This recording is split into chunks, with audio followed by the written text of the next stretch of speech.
Ginny!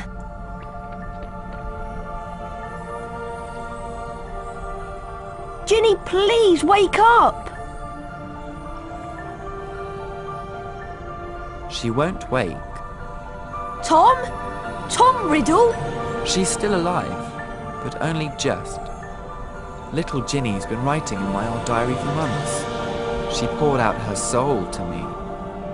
It made me stronger until I had enough power to pour a little of my soul back into her.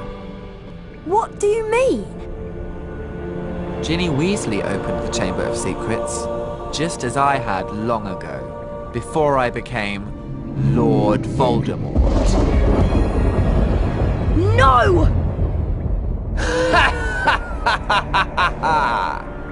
It is me, Harry. Ginny told me all about you. I'm afraid that your second-year magic tricks will be worthless against the power of the greatest sorcerer in the world. The greatest sorcerer in the world is Albus Dumbledore. Dumbledore is gone! Now I'm going to teach you a lesson. Let's match the powers of Tom Riddle, heir of Slytherin, against the famous Harry Potter.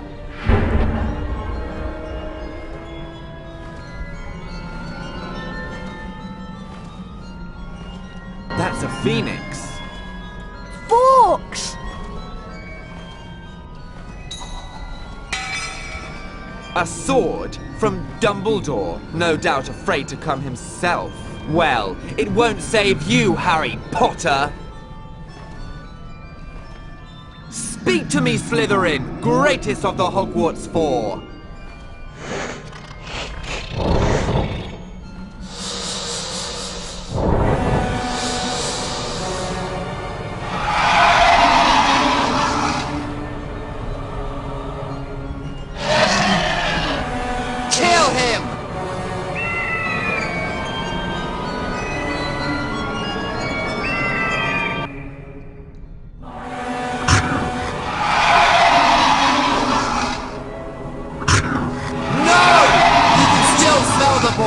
You can still kill him! Kill him now!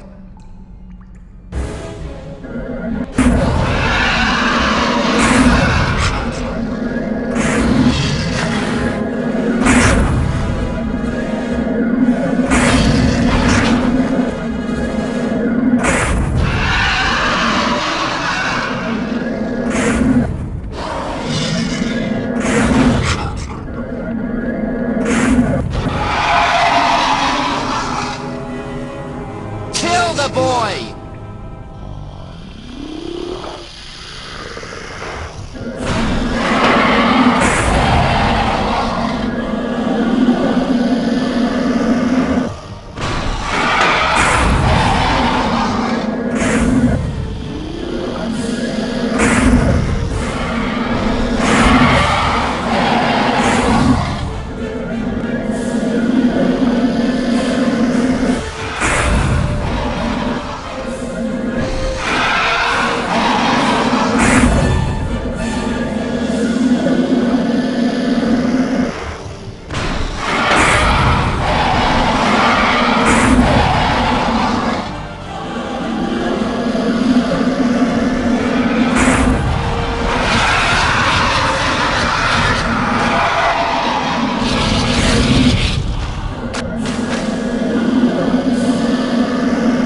Harry, oh Harry, I wanted to tell you.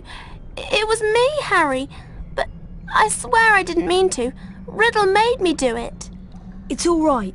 Riddle's finished. Come on, Ginny. Let's get out of here.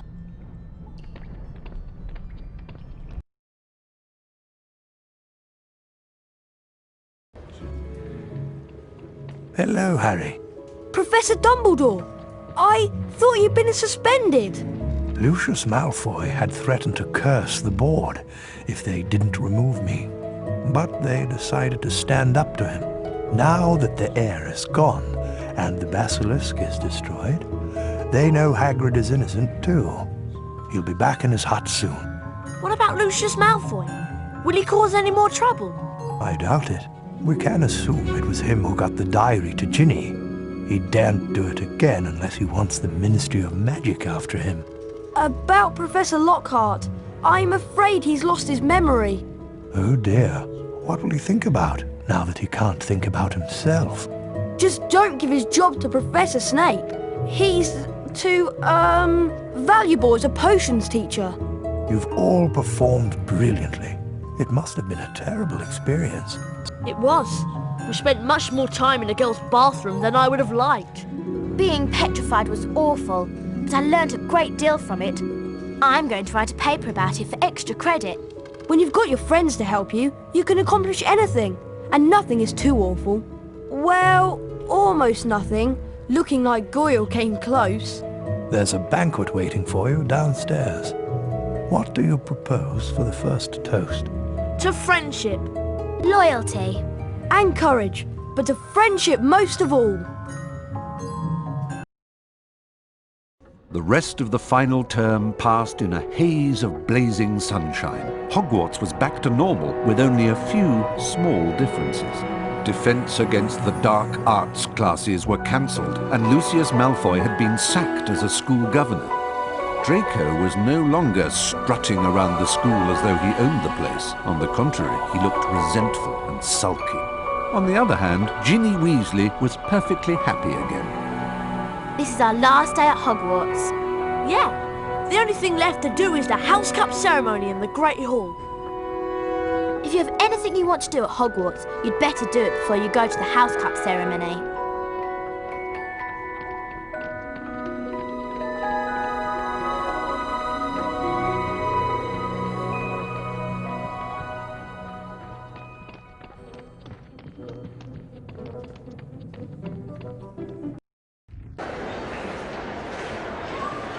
Attention, please. Students, attention. The headmaster wants to address you. Silence. It isn't too late to lose house points, you know. This House Cup ceremony brings the school year to an end, and an eventful year it was. Without further ado, I shall now present the cup to the Hogwarts house with the most points. Think we'll take it again this year? After you and Harry saved Hogwarts, I should think so. In fourth place, Ravenclaw. Thank you for not saying last place. In third place, Hufflepuff. Thank you. We find finishing in the middle to be quite adequate. And now for the second place house. It'll be you, Gryffindors. You're naturally second best. You won't steal the House Cup from Slytherin like you did last year. After barely escaping disqualification, Slytherin. What? That means... First place, and the House Cup goes to Gryffindor. Yes! We did it again!